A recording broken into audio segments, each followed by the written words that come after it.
بسم اللہ الرحمن الرحیم۔ السلام علیکم دوستو، بنو نصیر کے دلوں میں مسلمانوں کے خلاف دشمنی کی آگ جل رہی تھی اور وہ انتقام لینے کی تدبیریں کرنے لگے، اور وہ اس مقصد کے لیے مکہ کے مشرکین کے پاس گئے اور مل کر مسلمانوں پر حملہ کرنے کا منصوبہ بنایا، جس کی خبر نبی کریم صلی اللہ علیہ وآلہ وسلم کو ہوئی، اور یوں مسلمانوں کے مشورے سے خندق کی کھدائی شروع ہوئی اور یہ لڑائی غزوہ خندق کہلائی۔ آج کی ویڈیو میں ہم آپ کو اسی غزوہ کے بارے میں مکمل تفصیلات بتائیں گے۔ سیرت النبی صلی اللہ علیہ وآلہ وسلم کے سلسلے کی یہ نہایت اہم ویڈیو ہے، لہٰذا ویڈیو کو سکپ کیے بغیر آخر تک ضرور دیکھیے گا، اور اگر آپ نے ابھی تک ہمارا چینل سبسکرائب نہیں کیا ہے تو ابھی سبسکرائب کر لیں، ساتھ میں بیل نوٹیفیکیشن کو ضرور آن کر لیجیے گا تاکہ لیٹسٹ اپلوڈ ہونے والی ویڈیوز آپ تک بر وقت پہنچتی رہیں۔ دوستو، غزوہ خندق کے تذکرے سے پہلے آپ کو حضرت ابو بکر صدیق رضی اللہ تعالی عنہ کا واقعہ سناتے ہیں، جو غزوہ بنی مستلق اور حضرت عائشہ رضی اللہ تعالی عنہ کی برات کے واقعے سے متعلق ہے۔ کہتے ہیں حضرت عائشہ رضی اللہ تعالی عنہ پر الزام لگانے والوں میں مستہ رضی اللہ تعالی عنہ بھی تھے۔ حضرت ابو بکر صدیق رضی اللہ تعالی عنہ ان کی خبر گیری کرتے تھے، انہوں نے ہی ان کی پرورش کی تھی، لیکن یہ بھی الزام لگانے والوں میں شامل ہو گئے۔ جب اللہ تعالیٰ نے سیدہ عائشہ رضی اللہ تعالی عنہ کو بری فرما دیا تو حضرت ابو بکر صدیق رضی اللہ تعالی عنہ نے مستہ رضی اللہ تعالی عنہ کو اپنے گھر سے نکال دیا اور ان سے کہا، اللہ کی قسم، آئندہ میں کبھی بھی تم پر اپنا مال خرچ نہیں کروں گا، نہ تمہارے ساتھ کبھی محبت اور شفقت کا برتاؤ کروں گا۔ اس پر اللہ تعالیٰ نے سورہ نور کی یہ آیت نازل فرمائی، اور جو لوگ تم میں دینی، بزرگی اور دنیاوی وسعت والے ہیں، وہ قرابت داروں کو اور مسکینوں کو اور اللہ تعالیٰ کی راہ میں ہجرت کرنے والوں کو نہ دینے کی قسم نہ کھا بیٹھیں، بلکہ چاہیے کہ معاف کر دیں اور درگزر کریں۔ کیا تم یہ بات نہیں چاہتے کہ اللہ تعالیٰ تمہارے قصور معاف کر دے؟ بے شک اللہ تعالیٰ غفور الرحیم ہے۔ اس آیت کے نزول پر حضور نبی اکرم صلی اللہ علیہ وآلہ وسلم نے حضرت ابو بکر صدیق رضی اللہ تعالی عنہ سے فرمایا، کیا تم اس بات کو پسند نہیں کرتے کہ اللہ تمہاری مغفرت کر دے؟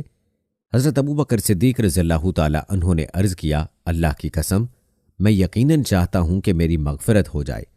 پھر وہ مستہ رضی اللہ تعالی عنہ کے پاس گئے، ان کا جو وظیفہ بند کر دیا تھا اس کو پھر سے جاری کر دیا، نہ صرف جاری کر دیا بلکہ دگنا کر دیا، اور کہا، آئندہ میں کبھی مستہ کا خرچ بند نہیں کروں گا، اور کہتے ہیں کہ انہوں نے اپنی قسم کا کفارہ بھی ادا کیا۔ دوستو، یہ تھا واقعہ حضرت ابو بکر صدیق رضی اللہ تعالی عنہ کا۔ چلیے اب بات کرتے ہیں غزوہ خندق کی۔ تو دوستو، اس بات کا تذکرہ پہلے بھی ہو چکا ہے کہ بنی نذیر کے یہودیوں کو مدینہ منورہ میں ان کے علاقے سے نکال دیا گیا تھا، اس لیے ان کے دلوں میں مسلمانوں کے خلاف دشمنی کی آگ جل رہی تھی اور وہ انتقام لینے کی تدبیریں کرنے لگے۔ اسی وجہ سے یہودیوں کے بڑے بڑے سردار مکہ معظمہ گئے، قریش کو ساری تفصیل بتائی اور قریش کو دعوت دی کہ وہ مسلمانوں سے جنگ کے لیے میدان میں آئیں۔ انہوں نے قریش کو خوب بھڑکایا اور کہا، جنگ کی صورت میں ہم تمہارے ساتھ ہوں گے، یہاں تک کہ محمد صلی اللہ علیہ وآلہ وسلم اور ان کے ساتھیوں کو نیست و نابود کر دیں گے۔ مسلمانوں سے دشمنی میں ہم تمہارے ساتھ ہیں۔ یہ سن کر مشرکین کے سردار ابو سفیان نے کہا، ہمارے نزدیک سب سے زیادہ محبوب اور پسندیدہ شخص وہ ہے جو محمد صلی اللہ علیہ وآلہ وسلم کی دشمنی میں ہمارا مددگار ہو، لیکن ہم اس وقت تک تم پر بھروسہ نہیں کریں گے جب تک کہ تم ہمارے معبودوں کو سجدہ نہ کر لو، تاکہ ہمارے دل مطمئن ہو جائیں۔ یہ سنتے ہی یہودیوں نے بتوں کو سجدہ کر ڈالا۔ اب قریش نے کہا، اے یہودیو، تم اہل کتاب ہو اور تمہاری کتاب سب سے پہلی کتاب ہے، اس لیے تمہارا علم بھی سب سے زیادہ ہے، لہٰذا تم بتاؤ، ہمارا دین بہتر ہے یا محمد صلی اللہ علیہ وآلہ وسلم کا؟ یہودیوں نے جواب میں کہا، تمہارا دین محمد کے دین سے بہتر ہے اور حق و صداقت میں تم لوگ ان سے کہیں زیادہ بڑھے ہوئے ہو۔ دوستو، کہا جاتا ہے کہ یہودیوں کا جواب سن کر قریش خوش ہو گئے۔ نبی اکرم صلی اللہ علیہ وآلہ وسلم سے جو انہوں نے جنگ کا مشورہ دیا تھا وہ بھی انہوں نے قبول کر لیا۔ چنانچہ اسی وقت قریش کے 50 نوجوان نکلے۔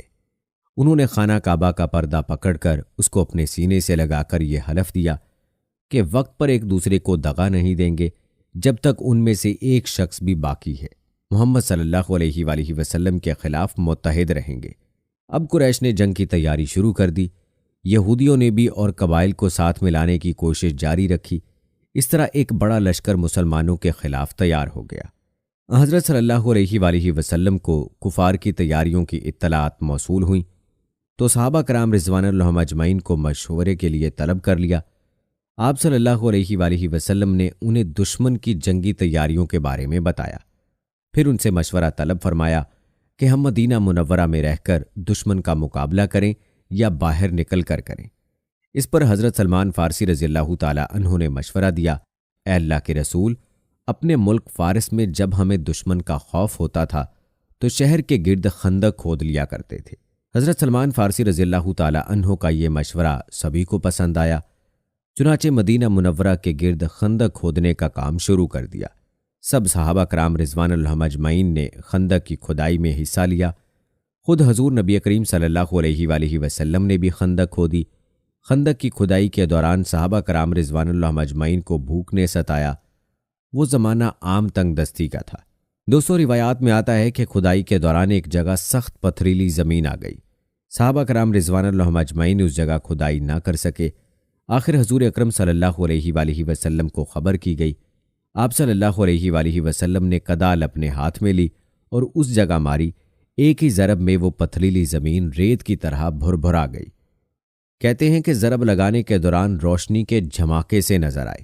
صحابہ کرام رضوان اللہ اجمعین نے ان کے بارے میں پوچھا کہ یہ روشنی کے جھماکے کیسے تھے؟ تو آپ صلی اللہ علیہ وآلہ وسلم نے ارشاد فرمایا، پہلے جھماکے میں اللہ تعالیٰ نے مجھے یمن کی فتح کی خبر دی ہے، دوسرے جھماکے کے ذریعے اللہ تعالیٰ نے مجھے شام اور مغرب پر غلبہ عطا فرمانے کی اطلاع دی، اور تیسرے جھماکے کے ذریعے اللہ تعالیٰ نے مشرق کی فتح بھی مجھے دکھائی۔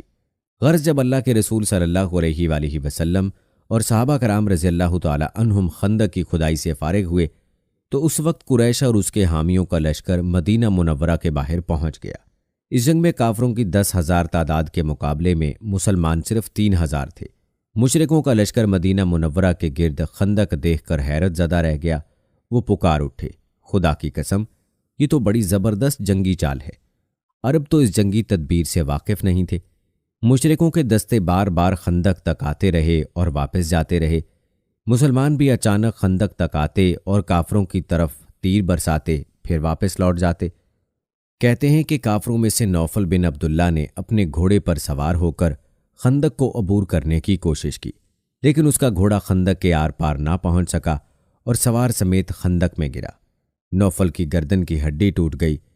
ایک روایت میں یہ بھی ہے کہ حضرت علی رضی اللہ تعالی عنہ نے خندق میں اتر کر اسے قتل کر دیا تھا۔ دوستوں، کہتے ہیں کافروں اور مسلمانوں کے درمیان بس اسی قسم کی چھیڑ چھاڑ ہوتی رہی۔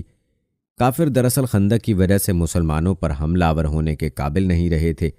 لڑائی سے پہلے عورتوں اور بچوں کو ایک چھوٹے سے قلعے میں پہنچا دیا گیا تھا۔ یہ جگہ حضرت حسان بن ثابت رضی اللہ تعالی عنہ کی تھی۔ خود حضرت حسان رضی اللہ تعالی عنہ بھی وہیں تھے۔ ان عورتوں میں حضرت صلی اللہ علیہ وآلہ وسلم کی پھوپھی حضرت صفیہ رضی اللہ تعالی عنہا بھی بطور محافظ تھیں۔ ایک یہودی جاسوسی کے لیے اس طرف نکل آیا۔ حضرت صفیہ رضی اللہ تعالی عنہا کی نظر اس یہودی پر پڑی تو انہوں نے حضرت حسان رضی اللہ تعالی عنہ سے کہا، اے حسان، یہ شخص دشمن کے اس قلعے میں عورتوں اور بچوں کی موجودگی کی خبر کر دے گا اور دشمن اس طرف سے حملہ آور ہو سکتے ہیں، لہٰذا تم نیچے اتر کر اسے قتل کر دو۔ اس پر حضرت حسان رضی اللہ تعالی عنہ نے کہا، تمہیں معلوم ہے میں اس کام کا آدمی نہیں ہوں۔ حضرت حسان رضی اللہ تعالی عنہ دراصل شاعر تھے اور جنگ کے طریقوں سے واقف نہیں تھے، پھر ان کی عمر بھی بہت زیادہ تھی، بوڑھے اور کمزور تھے، اس لیے انہوں نے ایسی بات کہی تھی۔ حضرت صفیہ رضی اللہ تعالی عنہ نے جب دیکھا کہ حضرت حسان رضی اللہ تعالی عنہ یہ کام نہیں کریں گے تو انہوں نے ایک موٹا سا ڈنڈا اٹھا لیا اور نیچے اتر آئیں۔ خاموشی سے اس کے پیچھے گئیں اور اچانک اس پر حملہ آور ہوئیں۔ انہوں نے ڈنڈے کے کئی وار اس پر کیے، یہاں تک کہ وہ ختم ہو گیا۔ پھر تلوار سے اس کا سر کاٹ کر ان یہودیوں کی طرف اچھال دیا جو اس کے پیچھے آ رہے تھے۔ وہ سب خوف زدہ ہو کر بھاگ نکلے۔ ادھر مشرکوں میں سے چند لوگ آگے بڑھے۔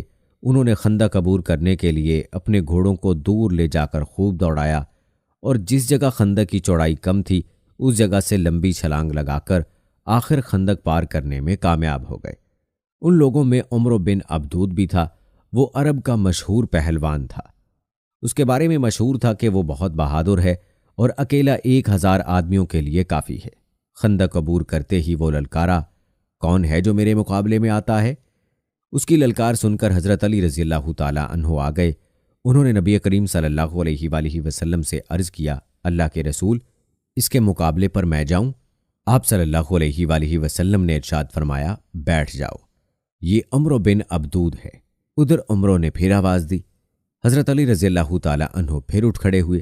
آپ صلی اللہ علیہ وآلہ وسلم نے انہیں پھر بٹھا دیا۔ اس نے تیسری بار پھر مقابلے کے لیے آواز لگائی۔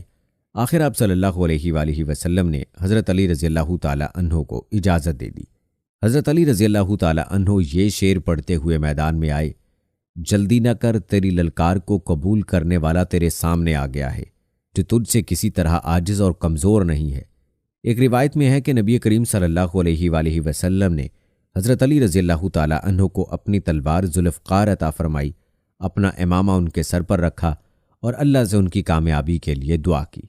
حضرت علی رضی اللہ تعالیٰ عنہ نے مقابلے سے پہلے اسے اسلام کی دعوت دی اور بولے، میں تمہیں اللہ اور اس کے رسول صلی اللہ علیہ وآلہ وسلم کی طرف بلاتا ہوں اور اسلام کی دعوت دیتا ہوں۔ اس نے انکار کیا اور کہا، بھتیجے، میں تمہیں قتل کرنا نہیں چاہتا، واپس لوٹ جاؤ۔ جواب میں حضرت علی رضی اللہ تعالیٰ عنہ نے فرمایا، لیکن میں تو تمہیں قتل کرنا چاہتا ہوں۔ یہ سن کر عمرو بن عبدود کو غصہ آ گیا۔ وہ اس وقت پوری طرح لوہے میں غرق تھا، چہرہ بھی خود میں چھپا ہوا تھا۔ وہ گھوڑے سے کود پڑا اور تلوار سونت کر ان کی طرف بڑھا۔ اس کی تلوار سے خود کو بچانے کے لیے حضرت علی رضی اللہ تعالیٰ عنہ نے فوراً ڈھال آگے کر دی۔ عمرو کی تلوار ڈھال پر پڑی، ڈھال پھٹ گئی۔ تلوار حضرت علی رضی اللہ تعالیٰ عنہ کی پیشانی تک پہنچ گئی، پیشانی پر زخم آ گیا۔ عمرو کے وار سے حضرت علی رضی اللہ تعالیٰ عنہ کی پیشانی سے خون بہہ نکلا، مگر انہوں نے فوراً جوابی حملہ کیا۔ عمرو بن عبدود کی گردن کے نچلے حصے پر ان کی تلوار لگی۔ تلوار ہنسلی کی ہڈی کو کاٹتی چلی گئی۔ وہ خاک و خون میں لوٹتا نظر آیا۔ مسلمانوں نے اللہ اکبر کا نعرہ لگایا۔ آپ صلی اللہ علیہ وآلہ وسلم نے یہ نعرہ سنا تو جان لیا کہ حضرت علی رضی اللہ تعالیٰ عنہ نے عمرو کو قتل کر دیا ہے۔ اس کے گرتے ہی جو لوگ اس کے ساتھ آئے ہوئے تھے واپس بھاگے۔ حضرت زبیر رضی اللہ تعالیٰ عنہ نے ان کا پیچھا کیا اور بھاگتے ہوئے ایک کافر پر تلوار کا وار کیا، وہ 2 ٹکڑے ہو گیا۔ حضرت زبیر رضی اللہ تعالیٰ عنہ کی تلوار اس کے سر سے ہوتی ہوئی کولہے تک پہنچ گئی۔ اس پر بعض مسلمانوں نے حضرت زبیر رضی اللہ تعالیٰ عنہ سے کہا، اے ابا عبداللہ، ہم نے تمہاری تلوار جیسی کاٹ کسی کی نہیں دیکھی۔ اللہ کی قسم، یہ تلوار کا نہیں، تلوار چلانے والے کا کمال ہے۔